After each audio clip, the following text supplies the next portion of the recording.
नमस्कार, जय श्री राम, जय हनुमान। कैसे हैं आप लोग? उम्मीद है आप लोग स्वस्थ होंगे और मस्त होंगे। तो आज मैं आप लोगों से बात करना चाहती हूँ कि जब हम दुख में होते हैं और जब भगवान का पूजा पाठ करते हैं तो भगवान हमारे पूजा पाठ को स्वीकार कर रहे हैं या नहीं, या क्या संकेत मिल रहा है। तो आज मैं आप लोगों को उसके बारे में बात करना चाहती हूँ। तो उसके पहले अगर आप लोगों को मेरा वीडियो अच्छा लगे तो वीडियो को लाइक करना, सब्सक्राइब करना, शेयर करना और मुझे फॉलो करते रहना। ठीक है, तो चलिए बताती हूँ। तो क्या होता है ना, जब हम दुख में होते हैं या हमारे पर काफ़ी दुखों का कोई बहुत संकट आया हुआ रहता है, जब उस समय जब हम पूजा पाठ करते हैं या भगवान की आराधना करते हैं तो हमारे मन में एक विचार आता है कि भगवान हमारी पूजा स्वीकार कर रहे हैं या नहीं, या हमारे दुखों का बोलते हैं ना वो कब खत्म होगा। तो मैं आपको लोगों को ऐसा कुछ 3 संकेत बताऊंगी।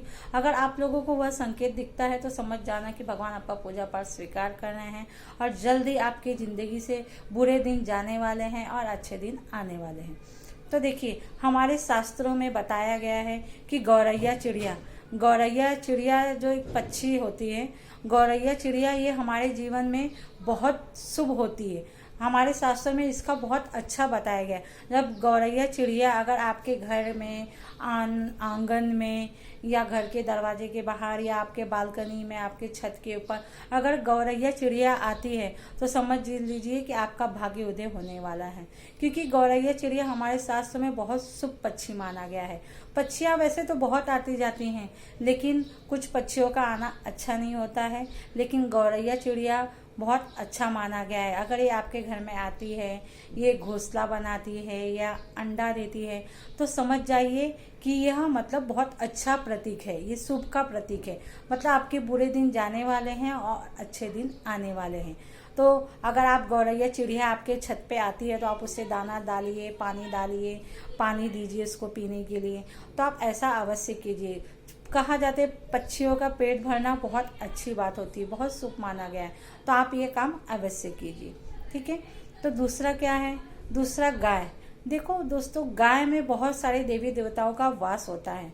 ठीक है, हमारे शास्त्रों में भी इसका बहुत महत्व बताया गया है। गाय में इतने देवी देवताओं का वास होता है। अगर गाय अगर आपके घर के बाहर आती है, आपके मेन गेट पे के बाहर आती है, घर के दरवाजे के बाहर आती है, तो समझ जाइए कि लक्ष्मी माता की कृपा आप पे बरस रही है। तो जब भी गाय आपके घर के बाहर, दरवाजे के बाहर या मेन गेट के बाहर जब भी गाय आए तो आप उसे भूखा मत ना जाने दीजिए। मतलब उसे भूखा जाने मत दीजिए, उसे कुछ ना कुछ अवश्य खिलाइए। रोटी खिलाइए, ब्रेड खिलाइए, या गुड़ आपके घर में तो गुड़ खिलाइए। मतलब कहने का मतलब पूरा यही है कि आप कुछ ना कुछ उसे अवश्य खिलाइए। ठीक है, उसे खाली मत जाने दीजिए। अगर बार बार गाय आपके दरवाजे के बाहर बार बार गाय आती है, रोज रोज आती है, तो समझ लीजिए कि लक्ष्मी माता का साक्षात आपके घर पे कृपा बरस रही है। तो आप ये गाय का आना बहुत शुभ माना गया है। तो इसके लिए जब भी गाय आए तो आप उसकी सेवा कीजिए, उसे खिलाइए पिलाइए, तभी उसे जाने दीजिए। ठीक है। तो ये सब छोटे छोटे उपाय करने से हमारे ज़िंदगी में बहुत बदलाव होते हैं। इसे कभी भी आप मतलब ये मत समझ दी कि अरे ऐसा कुछ नहीं होता, ऐसा बहुत कुछ होता है। अब मैं आपको तीसरा उपाय बताती हूँ। तीसरा, कुत्ता। अगर कुत्ता आपके घर के बाहर, दरवाजे के बाहर अगर कुत्ता आता है और आप उसे रोटी खिलाते, ठीक है, अगर वो रोटी कुत्ता आपके हाथ से खा लेता है तो समझ लीजिए कि आपका भाग्य उदय होने वाला है। मतलब आपके जो बोलते हैं ना बुरे दिन जो है, दुख के दिन जो है, वह खत्म होंगे और अच्छे दिन आएंगे।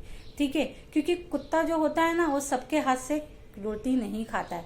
आप घर के जितने भी सदस्य रोटी खिलाइए, देखिए सबके हाथ से वो रोटी नहीं खाएगा, किसी एक सदस्य के हाथ से ही खाएगा। वो भी वो किसके सदस्य के हाथ से खाता है? जिसका शनि राहु केतु स्ट्रांग होता है, वह उसके हाथ से ही खाता है। वरना वह सूंघता है और वह छोड़ देता है, उस रोटी को वह नहीं खाता है। आप ये करके देखिए, आपको ऐसा लगेगा ये सब छोटा मोटा है, लेकिन ऐसा नहीं है। कभी भी पशु पक्षियों का सेवा करना चाहिए। उन्हें कहा जाता है उन्हें खिलाइए, उन्हें दाना डालिए, उन्हें पानी पिलाइए। यह करना हमारे शास्त्रों में बहुत अच्छा है। ठीक है। तो आप ये अवश्य कीजिए और मैं भगवान से प्रार्थना करूंगी कि भगवान आपकी जिंदगी में सुखी रखे और आपको अच्छे से रखे। धन्यवाद। जय श्री राम।